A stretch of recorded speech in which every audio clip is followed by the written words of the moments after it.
Hi there guys, how are you all doing? I hope that you are remaining balanced and calm amid the craziness that's happening right now. I just ran a short Instagram story just pointing out that at the start of the year I came up with a little eating plan for myself that I called the Revitalize Eating Plan, and I designed it with supporting my immunity in mind.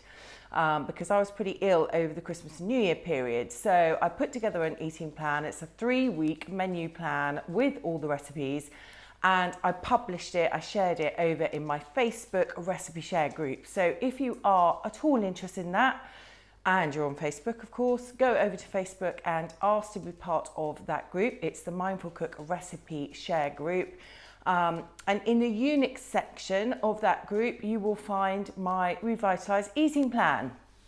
And further to that, I thought it might also be useful to jump on here and tell you about a few of the ingredients, the things that I do in my diet to support my immune system. And I did make a point of this in my story as well, to say there's a lot of talk at the moment around boosting the immune system.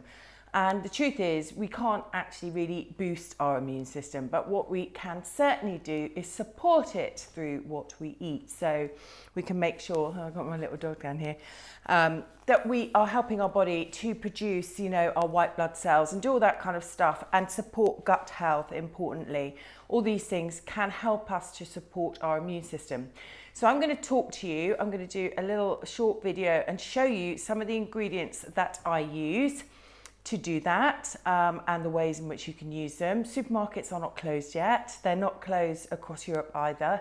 So I would recommend that we don't go crazy panic buying, but that we just maybe get some stuff in that's going to help us out and help us to make ourselves feel calmer by eating well. Now, the other reason that I'm saying that is because supporting our immunity isn't just through what we're eating. It's not just through one ingredient either. It's kind of a combined effort, if you like. It's the alchemy, the magic that happens when we're eating well, we're in a good state of mind and we're calm as well. Because if we're really stressed, which let's face it, it's quite easy to get that way at the moment, that represses our parasympathetic nervous system. And when that happens, actually our body struggles to absorb nutrients from food. So when we're stressed, our body kind of struggles, our digestive system closes down a little bit and we struggle to absorb nutrients from food. So it's really important that you're doing some mindset work as well, so that you're doing whatever it takes for you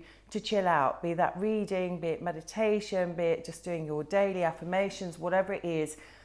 Do the mindset work, as I always say, as well as, doing what you can through what you're eating.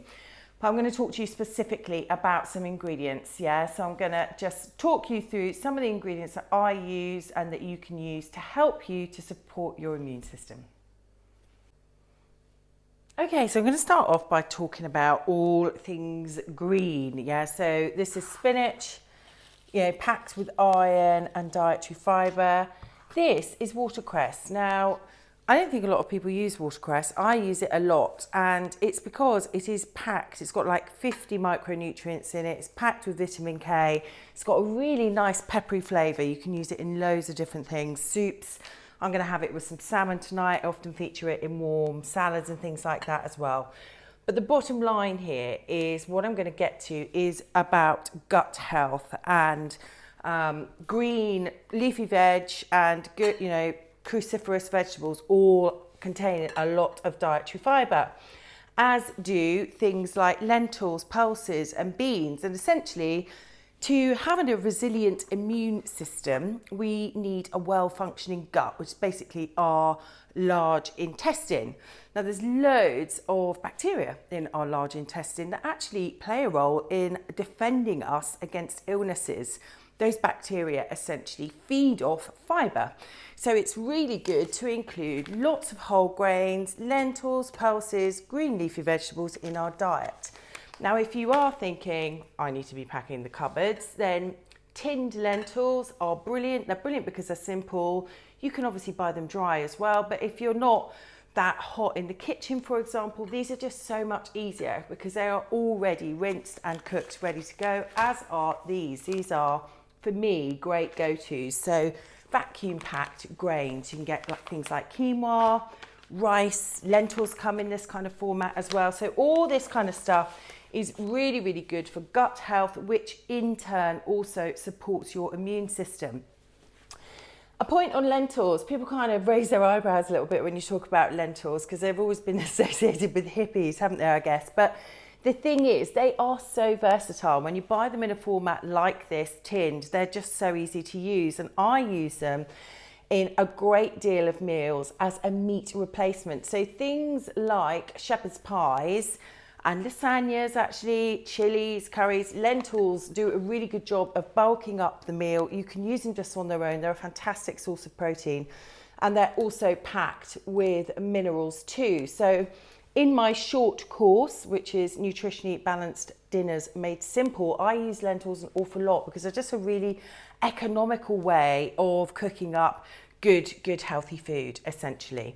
So that is all about dietary fibre and obviously, you know, phytonutrients and lots of other nutrients that are going to support your gut health.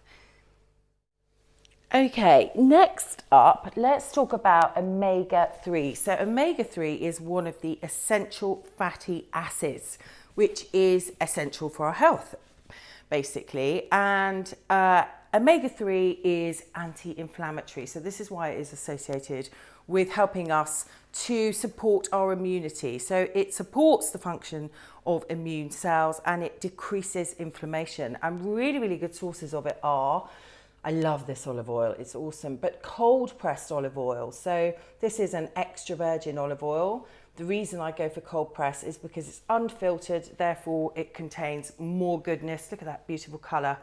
And it's an awesome source of omega-3. Now, the reason that I have got a pestle and mortar here is because flax and chia are also a really good source of omega-3. Now, these chias came from Aldi, actually, so they're really, really reasonable and cheap. Chia, you can chuck over anything, mueslis, salads, anything pretty much.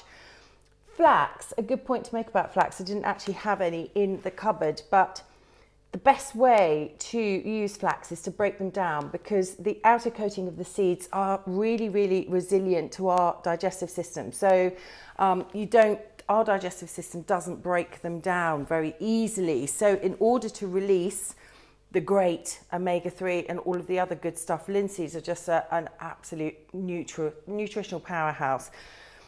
Use this, break them down first, or soak them in water and drink the water. That's also very good for constipation.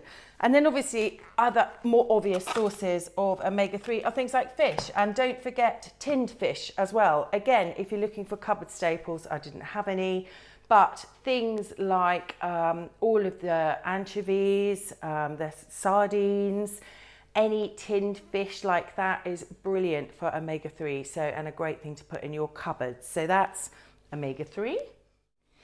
Okay, next up is wild mushrooms. Now, love them or hate them, I absolutely love them, and you can put them in lots of different things.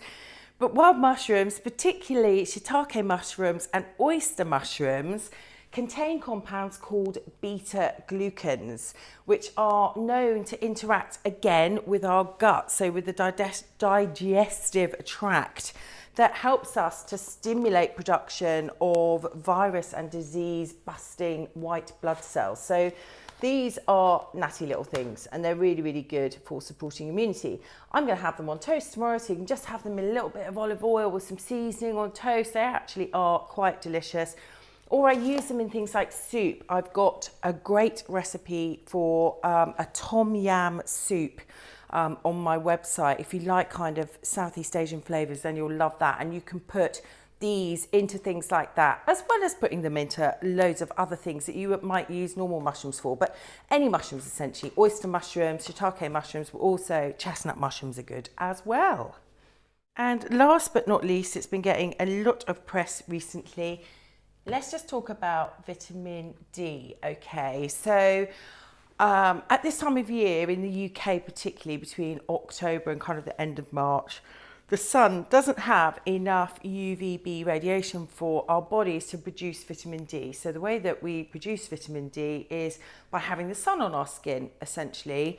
that activates, that enables our body rather to create vitamin D. Now, there are very few dietary sources of vitamin D, so I supplement. I'm not recommending you do. I'm suggesting that if you're interested, maybe you should get checked out. But a really good supplement or way of doing it is drops like this. So these are kind of just little tasty orangey drops that I use every day. I have a couple of drops of vitamin D. A really good knowledge on this subject, actually, if you are aware of the medicinal chef, then go check him out, because he has just done a post recently on vitamin D and its effect on the immune system. So take a look at him. That's Dale Pinnock, the medicinal chef. He's got some good stuff on vitamin D. So that's it. So there we go, that's it for this just quick look at some of the ingredients that I use to support my immune system. But as I said at the start, it's, you know, there are no super ingredients. There is no one great ingredient. It really is about making sure that you're eating a combination of nutrients. And the only way to do that really is to make sure that you're consistently eating a nutritionally balanced diet. So you're including a range of different fruits and vegetables, a range of whole grains, and just getting as much in as possible. And at this time of concern, where everybody's thinking about what they can put in their cupboards, there are definitely some ingredients like, you know, the tin fish, like the whole grains, like all those things that we just looked at there, that you can keep in the cupboard that are gonna, you know, help you over the long term if supermarkets do get closed. But bottom line is, try not to panic, try to remain calm, do the stuff that you need to keep your stress levels low, because it is about making sure that you're sleeping well, making sure that you're avoiding too much stress that is going to support your body in keeping you fit and healthy. Great, so that's it from me. Really hope that that's been useful. If you've got any questions or comments for me, let me know. I'll be happy to answer them. See you later, bye.